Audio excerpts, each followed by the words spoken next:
Les joueurs du centre de formation en sont aux 2/3 de leur saison. Pourtant, ils font face en ce moment à une période de 8 semaines sans match de championnat.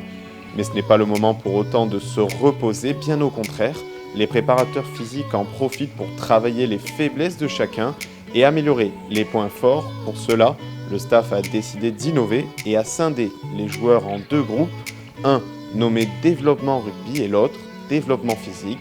C'est ce dernier qui nous intéresse. Donc on a fait le choix de prendre le temps de développer certains joueurs qui n'ont pas forcément le temps en saison régulière de se développer plus dans le muscu. Les groupes ont été définis avec Ben et Mika. Ça permet de travailler plus sur l'individu, d'être vraiment centré sur les besoins du joueur. Donc ça d'une part c'est une très bonne chose et puis de prendre surtout le temps. Direction donc la salle de musculation mise à disposition des pros, mais également de toutes les catégories jeunes de Provence Rugby.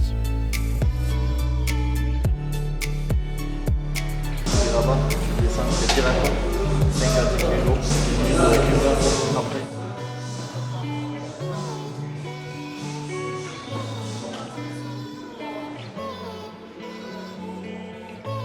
On a une période de trêve, donc on a eu quelques semaines avec Yannick auparavant pour la préparer. On a décidé de faire plusieurs groupes.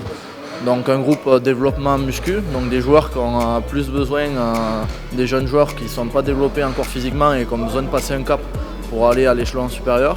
Donc on profite de cette trêve pour mettre à profit et essayer de les développer de ce point de vue, au point de vue physique, quoi. Avec Yannick, c'est notre première année tous les deux au sein de Provence Rugby. Donc c'est la première fois que personnellement je fais ce type de travail avec 2 groupes distincts. C'est vraiment pour certains joueurs qui montent, il y en a certains qui montent de catégorie Krabos. Donc on a des niveaux de performance, des niveaux en muscu qui sont vraiment certains assez faibles. Et donc on estime que pour passer à l'échelon supérieur et atteindre le niveau professionnel, ils doivent vraiment se développer pour prévenir la blessure, pour ne pas être trop maigre et pas subir les impacts. C'est vraiment aussi question de protection pour certains et vraiment de se développer pour être plus fort et pas se blesser. C'était le cas pour ce joueur du centre de formation. Le staff a décidé de le mettre dans le groupe muscu pour qu'il puisse se développer davantage et ainsi être plus performant sur le terrain. Alors comme je suis arrivé, j'étais un peu maigre au haut du corps. J'ai fait beaucoup de tout ce qui est exercice avec du développé couché pour me muscler aux épaules ainsi que le développé militaire pour faire tout ce qui est le haut du corps. Je suis maintenant à plus de 6 kg, donc je suis content parce que moi aussi je voulais grossir entre guillemets, je voulais m'épaissir et avoir du muscle un peu pour pouvoir jouer. Donc je suis content depuis le début de l'année. Je me sens beaucoup plus, pas plus lourd sur le terrain parce que je cours aussi vite qu'avant, mais dans la manière de défendre les impacts, je les subis moins et je me sens plus à l'aise en défense. Ceux qui sont en développement muscu, donc ils ont des bonus obligatoires aussi les après-midi. Ils ont entre 3, 5 ou 6, 7 séances par semaine de muscu. Donc les 3 séances obligatoires sont assez intenses. Les autres qui sont bonus, ça va vraiment travailler sur des points faibles, essayer d'équilibrer, essayer de prendre un peu plus de masse musculaire en fonction des besoins des joueurs ou de perdre des séances cardio pour perdre du poids. Ça va vraiment être individuel à chaque joueur. On essaye pendant les entretiens individuels d'échanger avec le joueur et de mettre des objectifs à atteindre pour que vraiment il s'y donne et qu'il essaye vraiment à chacun à ses objectifs de perte de poids, de prise de masse, de ratio, de force, de standard de force. Voilà.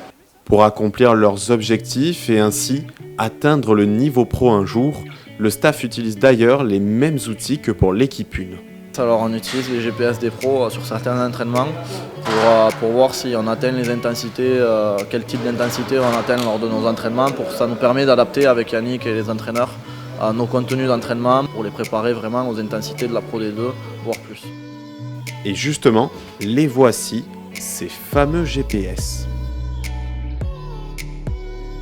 Alors mon rôle c'est de m'occuper de tout le monitoring, donc j'ai la responsabilité de la technologie GPS avec le groupe professionnel et par moment avec le groupe CDF. Alors ils sont inclus dans une brassière que les joueurs mettent et ils sont mis entre les 2 omoplates, juste en dessous de la nuque. Ils sont mis dans la brassière, donc la brassière maintien est vraiment maintenue parce qu'elle est assez serrée et le GPS est maintenu dans une petite poche à ce niveau-là. Moi, je les mets à tous les entraînements et aux matchs pour quantifier chaque donnée qui se passe, chaque charge d'entraînement auquel les joueurs sont confrontés. Alors les GPS sont des petits boîtiers développés par plusieurs marques qui permettent en fait de quantifier le travail effectué par les joueurs.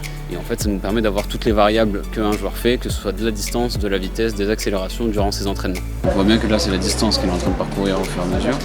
On voit ici sa vitesse instantanée, donc 1, 2 km/h. L'image qu'on a de lui, en fait, c'est que là, il est statique avec seulement des légers mouvements, donc rien aucune grande vitesse. On peut voir que la durée de la séance ici est de 3 minutes pour l'instant. Nous ne sommes qu'à l'échauffement, ils ne font des passes, aucune intensité. On peut voir qu'au fur et à mesure des déplacements de chaque joueur, en fait, toutes les distances augmentent. Et c'est ça qu'on regarde après principalement pour l'entraînement, c'est quelle distance ils font pour vérifier si on est dans les clous de ce qui est prévu. Voici un autre outil utilisé autant chez les jeunes que chez les pros, mais au fait, à quoi sert-il ? Les pinces, alors c'est Maxence Rivière, le prépa physique des pros, qui est formé sur cette méthode. Donc il y a 14 plis cutanés à prendre sur tout le corps. Donc il pince les joueurs et en fonction de ça, ça fait un cumul de plis. Et en fonction de ce résultat, on sait s'il est plus ou moins, s'il a un plus ou moins grand taux de masse grasse. Ils ont pris nos plis cutanés, du coup c'est pour voir le taux de masse grasse qu'on a sur le corps.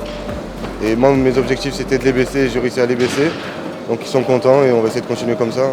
Au début d'année, j'étais à 302 ou 303 de millimètres de gras autour du corps. Là maintenant, je suis à 198, donc on continue comme ça, on va essayer de tomber au plus bas possible. Donc là aujourd'hui, j'ai perdu 20 kg, je suis passé de 132 à 112. Au début d'année, sur le terrain, j'étais mort au bout de 20 minutes, alors que maintenant, même au bout d'une mi-temps, ça va.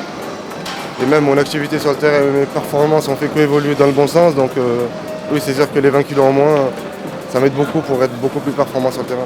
J'ai fait une grosse prépa physique, j'ai pas vu de ballon pendant 2 mois, donc je suis resté en salle et c'est tout. En parallèle avec ça, j'ai vu une diététicienne et du coup ça m'a permis vraiment d'avoir une alimentation beaucoup plus saine et qui m'a vraiment aidé à perdre beaucoup de poids.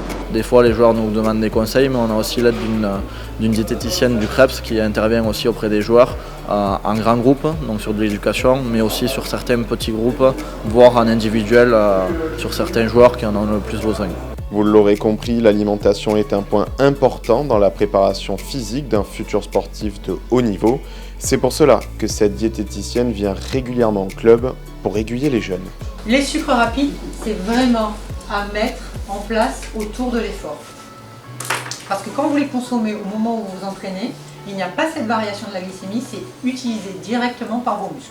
On va travailler sur plusieurs angles. On va évidemment travailler sur les objectifs des joueurs qui sont tous différents. On peut avoir des objectifs de prise de masse musculaire ou au contraire réduction de masse grasse, réduire les problématiques de blessures, améliorer la performance en général sur le terrain.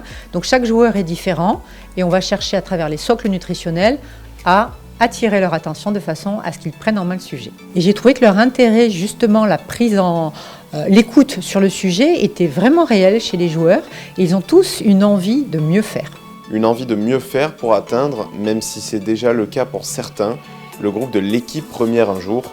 C'est d'ailleurs pour cela qu'un système de suivi a été mis en place par les préparateurs physiques des pros et du centre de formation. Pour résumer, nous avons un suivi du système d'entraînement des jeunes du centre de formation. De ce suivi, nous effectuons des points assez régulièrement avec l'ensemble du staff de préparation physique, professionnel et centre de formation. De ces réunions, nous prenons des décisions. Un exemple concret, il n'y a pas si longtemps, un joueur du centre de formation est sorti de l'entraînement classique pour travailler un point au niveau de sa préparation physique. Et il a été réintégré il n'y a pas très longtemps. Et ça nous a permis de valider un point, parce que le but en fait c'est de cibler les points à travailler en vue de passer au niveau supérieur. Et quand on a un point assez marqué, on est capable de le travailler rapidement pour ne pas freiner le joueur en sa pause. Là-dessus, il ne faut pas oublier tout de même que le rugby reste maître du choix des joueurs pour aller en pro. Nous, la préparation physique, nous sommes support de l'activité rugby. En aucun cas, un joueur sera choisi sur ses qualités athlétiques en premier par rapport au rugby.